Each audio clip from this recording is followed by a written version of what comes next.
शूद्र ये चारों कुल ऊंचा। अब देखो परमात्मा की महिमा, कितना निर्मल ज्ञान है।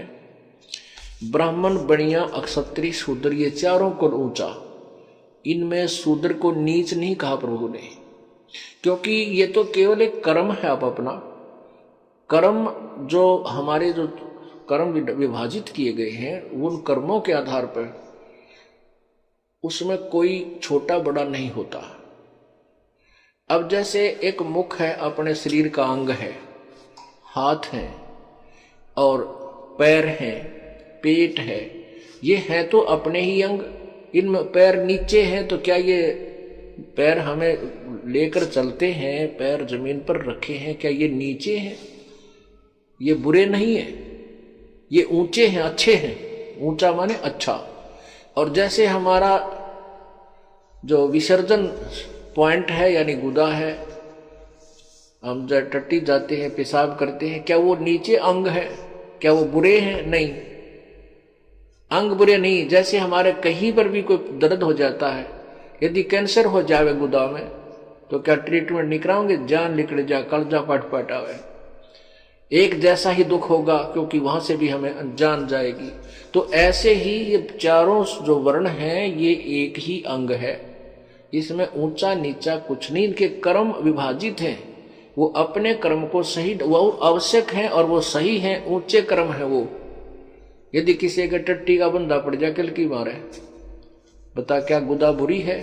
तो ऐसे ही, और एक महीने 10 दिन यदि बाजार में ये स्वीपर झाड़ू ना मारे या वो नाले साफ ना करें, किल की पाट जाए, सारा शहर गांव छोड़ के, घर छोड़ के भाग जाए।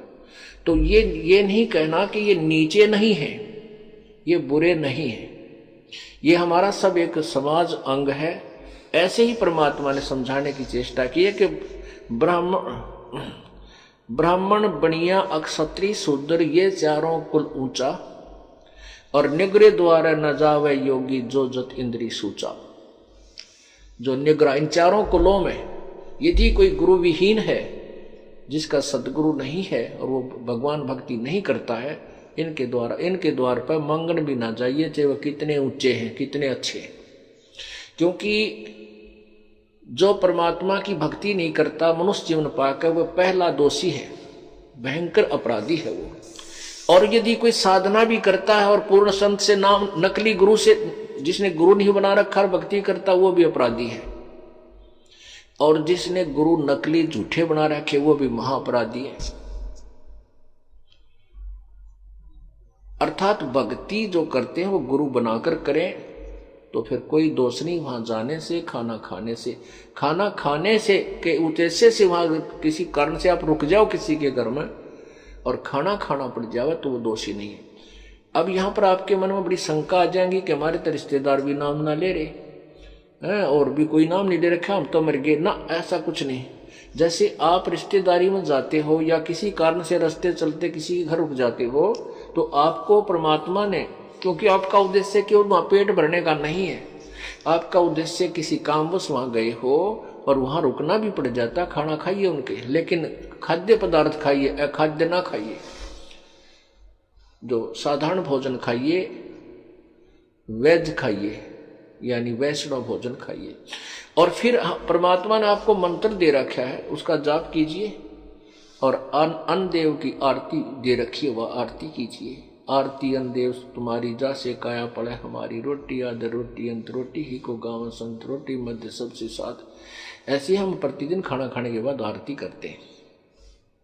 तो उससे क्या होगा कि आपका तो दोष नहीं, और आपके द्वारा वहां खाना खाने से उसको लाभ मिलेगा, क्योंकि एक संत को भोजन करा दिया। और जो नाम नहीं ले रखा, जिनके पास उपदेश है ही नहीं, वो नकली संत बनकर जगह जगह खाते फिरते हैं, कहते हैं वो तो टट्टू बनेंगे, उनके फिर अगले जन्म में देना होगा। ऐसे इस तत्व ज्ञान के आधार से आपने अपने भक्ति मार्ग को बचा के रखना है और अपनी क्रिया को भी सुचारू। अगर आप ये वीडियो YouTube पर देख रहे हैं तो हमारे चैनल को सब्सक्राइब करें और बेल आइकन को दबाना ना भूलें।